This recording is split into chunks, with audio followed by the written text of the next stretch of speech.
ঢাকার সোহরাওয়ার্দী উদ্যানে ২৬শে ফেব্রুয়ারি থেকে ১৫ই মার্চ পর্যন্ত অমর ২১শে বইমেলা চলবে। মেলা উপলক্ষে জনপ্রিয় ভৌতিক লেখক দুর্জয় শাকিরের লেখা নতুন দুটো বই প্রকাশিত হয়েছে। ফার্স্ট বইটি জার্মানির রহস্য বই প্রকাশিত হয়েছে, ঝিনকন্যা ও ব্ল্যাক ফরেস্ট। রাঙামাটির পাহাড় ও জঙ্গলে ঘেরা এক গ্রামে ঝিনের ভয়ঙ্কর রহস্য নিয়ে লেখা বই ঝিনকন্যা। ব্ল্যাক ফরেস্ট বইটি জার্মানির রহস্যঘেরা জঙ্গল ব্ল্যাক ফরেস্টের অমীমাংসিত ওয়ারউলফের রোমাঞ্চকর রহস্য নিয়ে লেখা। বই দুটো পাওয়া যাবে বইমেলার কলি প্রকাশনীর ৬৯৩ ও ৬৮২ নং স্টলে। অ্যানিমেটেড স্টোরিজের চ্যানেলের সাবস্ক্রাইবাররা ৩০% ডিসকাউন্টে বইগুলো সংগ্রহ করতে পারবেন। এছাড়াও সামুদ্রিক অ্যাডভেঞ্চার নিয়ে লেখা নতুন বই জলদস্যু পাওয়া যাবে প্রিমিয়াম প্রকাশনী ৪৪৪ নং স্টলে। লেখক আগামী ৬ তারিখে মেলায় কলি প্রকাশনী স্টলে উপস্থিত থাকবেন। আপনারা চাইলে ওই দিন অটোগ্রাফ সহ তার লেখা বইগুলো সংগ্রহ করতে পারবেন।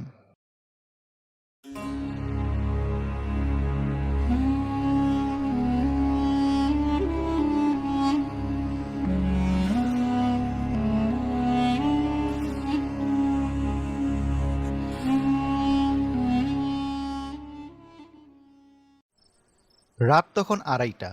যান্ত্রিক ঢাকা শহর কিছুটা ঝিমিয়ে পড়েছে। পাঠাও রাইডার রাজু তার বাইক নিয়ে হাতিঝিলের মেইন রোড দিয়ে রামপুরার দিকে ফিরছিল। রাস্তার সোডিয়াম বাতিগুলো কুয়াশায় ঢাকা পড়ে একটা হলদেতে আভা তৈরি হয়েছে। এফডিসির মোড় পার হওয়ার সময় রাজু দেখল ব্রিজের উপরে ছোট্ট একটা বাচ্চা একা দাঁড়িয়ে আছে। হাতিঝিলের নির্জন রাস্তায় এই সময় কাউকে দাঁড়িয়ে থাকতে দেখে রাজুর বুকের ভেতরটা একটু কেঁপে উঠল।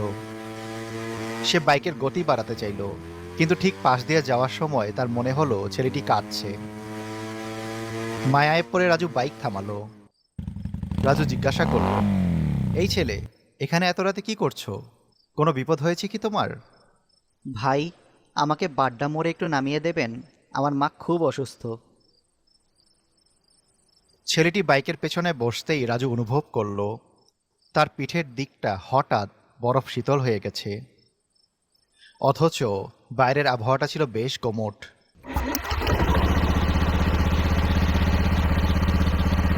তোমার নাম কি?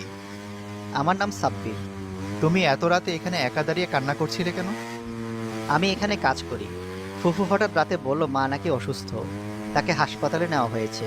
কিন্তু আমি এত রাতে কোথাও বাস রিক্সা কিছুই পাইনি, তাই কি করব বুঝতে না পেরে কান্না করছিলাম। রাজু আর কিছু না বলে বাইক চালাতে লাগলো। কিছু দূর যেতেই হঠাৎ বাইকের লুকিং গ্লাসে নজর পড়তে রাজু সেখানে নিজের চেহারা দেখতে পাচ্ছিল, কিন্তু পেছনে বসা ছেলেটির কোনো প্রতিবিম্ব নেই সেখানে। রাজুর গলা শুকিয়ে গেল, কিন্তু সাহস করে বাইক চালাতে লাগলো। মধুবাগ ব্রিজের মাঝামাঝি আসতেই সে খেয়াল করল হাতিঝিলের কালো পানির উপর দিয়ে কেউ একজন হেঁটে আসছে। না, এটা কোনো নৌকা নয়, কোনো মানুষই পানির উপরে পা ফেলে ধীর গতিতে তাদের বাইকের সমান্তরালে এগিয়ে আসছে। পানির ভেতর থেকে অনেকগুলো সাদা ফ্যাকাশে হাত আকাশের দিকে উঠে আসছে। রাজু আটকে উঠে পেছনে তাকিয়ে দেখলো পেছনে কেউ নেই, সিটটা খালি, কিন্তু বাইকের ওজন কমেনি, বরং মনে হচ্ছে পেছনের চাকাটা ভারে বসে যাচ্ছে। হঠাৎ রাজুর কানের একদম কাছে সেই ছেলেটি খিলখিল করে হেসে উঠল। সেই হাসির শব্দে যেন বাতাসে সবটুকু অক্সিজেন শুষে নিল কেউ। রাজু, আমার মা তো ছেলের ওই কালো পানির নিচে থাকে, তুমি আমাকে ওখানে নিয়ে যাবে? রাজু আর নিজেকে সামলাতে পারল না। বাইকের ব্রেক কষতেই চাকা স্লিপ করে পড়ে গেল সে। রাস্তায় লুটিয়ে পড়ে আবছা চোখে অন্ধকার ঝিলের পানির দিকে তাকাতেই সে দেখল সবাই যেন তাকে ডাকছে।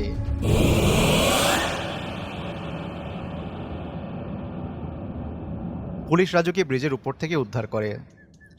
তার শরীরে কোনো জখম ছিল না, কিন্তু সে জ্বরে কাঁপছিল। তার বাইকের সিটের উপরে পাওয়া গিয়েছিল এক মুঠো ভিজে কাদা আর শাপলা ফুল, যা হাতিঝিলের গভীর অংশ ছাড়া পাওয়া যায় না। রাজু সুস্থ হওয়ার পর তার বাইকের হেলমেট খুলতেই দেখল হেলমেটের ভেতরে নখ দিয়ে কেউ খোদাই করে লিখে রেখেছে, পরের বার আমি আসব না, তুমি আসবে। রাজু সেই ঘটনার পর 7 দিন ঘর থেকে বের হয়নি, কিন্তু বিভীষিকা তাকে মুক্তি দেয়নি, বরং হাতিঝিলের সেই সাব্বির তার শোবার ঘরে হানা দিতে শুরু করেছে। ঘটনার 10 দিন পর রাজু সবেমাত্র সুস্থ হয়ে আবার কাজে জয়েন করার প্রস্তুতি নিচ্ছে। রাত 11টা। আয়নার সামনে দাঁড়িয়ে সে মুখ ধুতে গেল। কল ছাড়তেই তার হাত যেন জমে পাথর হয়ে গেল। কল দিয়ে সাধারণ জল বের হচ্ছে না, বের হচ্ছে ঘন কালো এবং কুৎসিত পচা গন্ধের নর্দমার জল। সেই জলের সাথে বেসিনে এসে পড়ল একটি জ্যান্ত শাপলা ফুলের কলি, যা মুহূর্তেই পচে কালো হয়ে গেল। রাজু দৌড়ে সেখান থেকে এসে তোয়ালে দিয়ে মুখ মুছতে গিয়ে আয়নার দিকে তাকালো।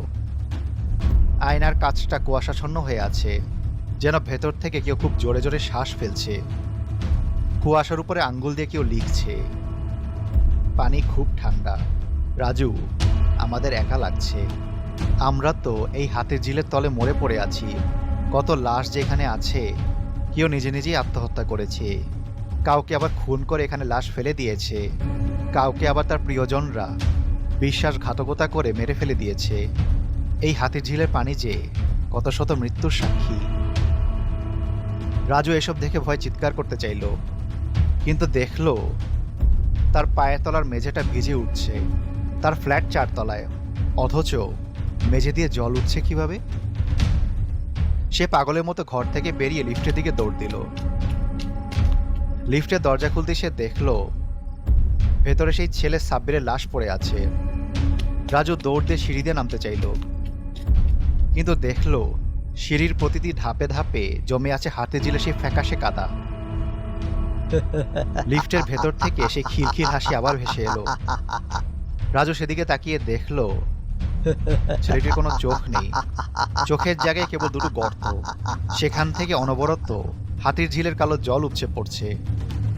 তার বরফ শীতল হাতটা বাড়িয়ে রাজুর কবজি খপ করে ধরল।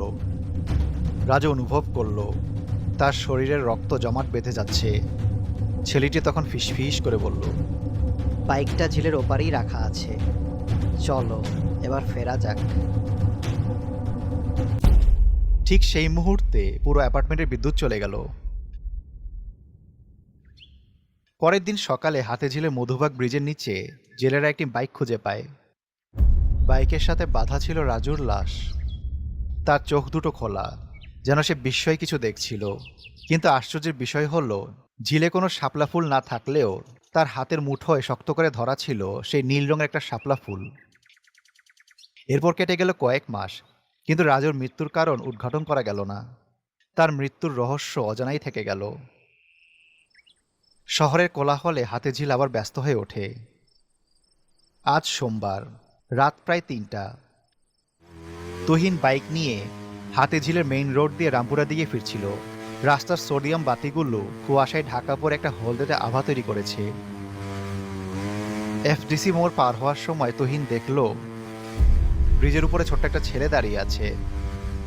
ছেলেটা ইশারায় তুহিনকে বাইক থামাতে বলল। তুহিন বাইক থামালো। কেমন যেন একটা পিশাচিক হাসি ফুটলো ছেলেটার মুখে। তুহিন তো আর জানে না এত রাতে এখানে বাইক থামানো নিষেধ।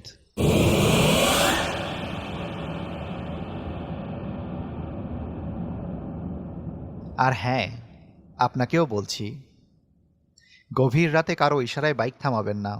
হয়তো আপনিও কাউকে সহযোগিতা করতে গিয়ে কোনো অতৃপ্ত আত্মার শিকারে পরিণত হবেন।